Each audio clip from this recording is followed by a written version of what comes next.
అందరికీ నమస్కారం. నేను హరీష్ రంగోజీ. పేర్ని నాని గారు ప్రెస్ మీట్ పెట్టడం జరిగింది. అసలు ఏం మాట్లాడారు, ఏం మాట్లాడుతున్నారు అనేది చిన్న విశ్లేషణ ఒకటి చేసుకుందాం. అంబేద్కర్ జయంతి రోజు జరిగినటువంటి ఒక అంశం కోసం మాట్లాడుతున్నారు ఈయన. సో అసలు ఏంటి అనేది ఒకసారి చూద్దాం. బాబాసాహెబ్ అంబేద్కర్ గారి రాజ్యాంగానికి వ్యతిరేకంగా ఇద్దరు దళితుల్ని నడి రోడ్డు మీద సంకెళ్లు వేసి నడిపించినటువంటి సంఘటన ఈ దిక్కుమాలిన కూటమి ప్రభుత్వంలో నిన్న జరగటం, అంబేద్కర్ గారి జయంతి రోజునే ఈ రకమైనటువంటి దళిత వ్యతిరేకంగా ఈ ప్రభుత్వం పనిచేయటం, మానవ హక్కుల్ని ఇద్దరు దళిత యువకుల్ని బేడీలు వేసి సంకెళ్లు వేసి నడి రోడ్డు మీద నడిపించుకుంటూ తీసుకెళ్తాం అనేది మేము తీవ్రంగా ఖండిస్తున్నారు. దళితుల మీద అరెస్టులు జరుగుతున్నాయి, దళితుల మీద అక్రమంగా కేసులు పెడుతున్నారు, దళితులని ఇబ్బంది పెడుతున్నారు అనేది మన పేర్ని నాని గారి అభిప్రాయం. అయితే మనం కొంచెం ముందుకంటే ఒక సంవత్సరం బ్యాక్కి వెళ్తే వైఎస్ఆర్సీపీ హయాంలో దళిత వ్యక్తిని, దళిత డ్రైవర్ని హత్య చేసి చంపి డోర్ డెలివరీ చేసినప్పుడు ఈ సారు ఎక్కడున్నారు సార్? మీరు చంపి డోర్ డెలివరీ చేశాడే మన అనంతబాబు. అప్పుడు మాట్లాడలేదేం? మీరు మాట్లాడాలి కదా అప్పుడు. సరే, అది పక్కన పెడదాం. ఒక డాక్టరు మాస్కులు లేవు సార్, మాస్కులు ఇప్పించండి సార్, కరోనాలో మాస్కులు కావాలి సార్ అని అడిగినందుకు ఆయన్ని పిచ్చోడిని చేసి గొడ్డలోడ తీసి రోడ్డు మీద చంపేశారు. అప్పుడు ఎక్కడున్నారు సార్ పేర్ని నాని గారు అని రాజకీయ విశ్లేషణ ప్రశ్న. అది కూడా పక్కన పెట్టండి. ఏమీ తెలియనటువంటి ఒక పర్సను సోషల్ మీడియాలో ఒక పోస్ట్ పెట్టింది. ఆమె ఒక ముసలావిడ. ఆమెకి నానా కష్టాలు చేసి కుల్లాలు చేసి ఒక రేంజ్లో ఆమెను టార్చర్ పెట్టి ఆమె ఎటు కాని స్థితిలో ఆమెను కూడా ఖతం చేశారు. అప్పుడు పేర్ని నాని గారు ఎక్కడున్నారు? కొంతమంది కార్యకర్తల ముసుగులో ఉన్నటువంటి వాలంటీర్లు పెట్టినటువంటి ఇబ్బందులు, కొంతమంది కార్యకర్త ముసుగులో ఉన్నటువంటి వాలంటీర్లు చేసినటువంటి దౌర్జన్యాలు, అక్రమాలు రోజుకొకటి వెలుగులోకి వస్తుంటే అప్పుడు పేర్ని నాని గారు ఎక్కడున్నారు? అప్పుడు పేర్ని నాని గారు పార్టీలో లేరా? పార్టీలో ఉన్నారా?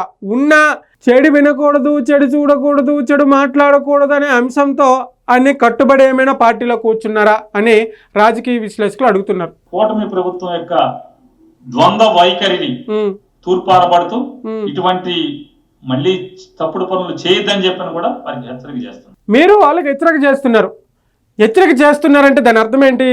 గతంలో 5 సంవత్సరాలు మేము పరిపాలించినటువంటి పరిపాలన రామరాజ్యంగా పరిపాలించినాం, అందుకు మీరు ఇప్పుడు అదే విధంగా పరిపాలించండి అని హెచ్చరిస్తున్నారు. అంతేనా? దీని అర్థం అంతే కదా. గతంలో మనం చేసినటువంటి ఇసుకలో అక్రమాలు, గతంలో మనం చేసినటువంటి మద్యంలో అక్రమాలు, గతంలో మనం చేసినటువంటి సిమెంట్లో అక్రమాలు, గతంలో మనం చేసినటువంటి ప్రతిదీ కూడా అక్రమాలే. ఏది భూములు, సింపుల్గా చెప్పాలంటే చివరాఖరికి సింపుల్గా చెప్పాలంటే ఉపాధి హామీ పథకం పనులలో కూడా అక్రమాలు చేసుకున్నామే, దోచుకున్నామే పేర్ని నాని గారు. ఉపాధి హామీ పనులు, పేదవాడు గుప్పుడు అన్నం తినడానికి పెట్టినటువంటి ఆ కార్యక్రమం కూడా మనం బిజినెస్గా వాడుకొని అందులో డబ్బులు తీసుకున్నారే పేర్ని నాని గారు. మీరు ఇప్పుడు కూటమి ప్రభుత్వంకి హెచ్చరిస్తుంటే చూస్తుంటే నవ్వు వస్తుంది అని రాజకీయ విశ్లేషకులు అంటున్నారు. జగన్మోహన్ రెడ్డి గారు కానీ ఆయనతో పాటు పనిచేస్తున్నటువంటి సుమారుగా ఒక 100 మంది ఫోన్లు ట్యాపింగ్ చేస్తున్నారు. ఈ ఏబి వెంకటేశ్వరరావు అనే అతనే ఈ సామాన్లు కొనుక్కొచ్చాడు ఇజ్రాయెల్ నుంచి అని మమతా బెనర్జీ గారు చెప్పింది. మేమంతా మాట్లాడాం వ్యక్తుల కోసం. ఈనాడు కానీ, ఆంధ్రజ్యోతి కానీ, చంద్రబాబు నాయుడు గారు చెక్ చేశారు ఆంధ్రప్రదేశ్ ప్రభుత్వం వారు అని చెప్పని హైకోర్టుకి వారి సమాధానాన్ని దాఖలు చేయటమే. చంద్రబాబు నాయుడు అధికారం ఉంటే ఎంత దిగజారి తప్పుడు పనులు చేస్తాడు అనే దానికి ఇది గొప్ప ఉదాహరణ, రికార్డెడ్ ఉదాహరణ. ఇది రాబోయే రోజుల్లో ఇంకా ఎన్ని పాపాలు చేస్తుంటాడో మనం చూస్తుంటామా. ఇంకా బోళ్ళని ఉంటాయి. కొత్తగా 44,000 ఎకరాలు ఎందుకు రాజధానిని విస్తరిస్తున్నాడు? రాజధాని కోసం మాట్లాడుతున్నా. గతంలో 5 సంవత్సరాలు మన పరిపాలన ఉన్నప్పుడు రాజధాని దిక్కిలైనటువంటి రాష్ట్రంగా తయారు చేసిన మీరు ఈరోజు 44 ఎకరాలు మొన్న అదనంగా తీసుకోవడానికి ప్రభుత్వం యోచిస్తుంది. దానికోసం మాట్లాడుతున్నాడు. గతంలో ఎక్కడికైనా వేరే రాష్ట్రాలకు వెళితే మీ రాజధాని ఏదయ్యా అంటే మాకు 3 రాజధానులు అని చెప్పాలా, రాజధాని లేదని చెప్పాలా, ఏమీ తెలియని పరిస్థితిలో ఉన్నటువంటి వ్యక్తుల ఘోష మనకు అప్పుడు కనబడలా, నిజంగా కనబడలా. ఈరోజు ప్రభుత్వం ఏదో ముందుకొచ్చి ఏదో కష్టపడి అక్కడి నుంచి అప్పులు తెచ్చుకొని కేంద్రం సహాయం తీసుకొని రాజధాని నిర్మాణంకు పూనుకుంటుంటే దాని మీద కూడా బురద జల్లే ప్రయత్నం. దేనికోసం పేరు నాని గారు నాకు అర్థం అవ్వట్లేదు. ఇప్పుడు ఈ 44 ఎకరాలు ఎందుకు తీసుకున్నారు? ఐటీ హబ్ డెవలప్ చేయాలి, కంపెనీలు ఎక్స్ట్రా కంపెనీలు తెచ్చిపెట్టాలి, చాలా చాలా చాలా చాలా పెద్ద పని ఉంటుంది కదా. ఒక రాజధాని నిర్మాణము ఎలా ఉంటుందో మీకు తెలీదా?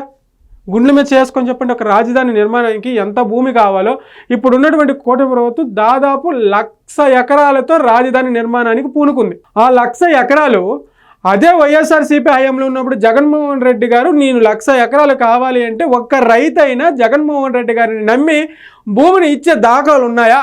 మీరు గుండెల మీద చేసుకొని చెప్పండి పేరు నాని గారు. చంద్రబాబు నాయుడు గారిని నమ్మి ఇంతమంది రైతులు భూములు ఇస్తున్నారంటే ఎవరి మీద చిత్తశుద్ధి ఉన్నట్టు, ఏ ప్రభుత్వం మీద నమ్మకం ఉన్నట్టు.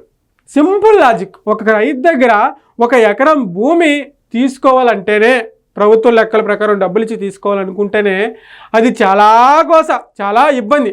అలాంటి పరిస్థితిలో ఇప్పుడున్నటువంటి చంద్రబాబు నాయుడు గారిని నమ్మి కూటమి ప్రభుత్వం నమ్మి ఇన్ని ఎకరాలు ప్రభుత్వానికి రైతులు ఇస్తున్నారే, ఎవరి మీద నమ్మకం ఉందంటారు? మీరు ఎవరిని చూసి ఇస్తున్నారంటారు? ఇక్కడ మీకు అర్థం అవ్వట్లేదా? ప్రజలకి ఏ నాయకుడి మీద నమ్మకం ఉందో, ఏ నాయకుడి మీద చిత్తశుద్ధి ఉందో క్లియర్గా అర్థం అవ్వట్లేదా పేరు నాని గారు? ఎందుకు ఈ మాటలన్నీ? కుదిరితే హెల్ప్ చేయాలి, లేకపోతే సపోర్ట్ చేయాలి. అది కూడా మనకి రాకపోతే సప్పుడు దాకా ఆ ప్రభుత్వం చేస్తుంది మనం చూస్తూ కూర్చుండాలి. అంతేగాని ఈ బురద జల్లే ప్రయత్నాలు కరెక్ట్ కాదని ప్రజలు అభిప్రాయపడుతున్నారు. దయచేసి తెలుసుకోండి. ఇది ఇవాళ వీడియో. Thank you.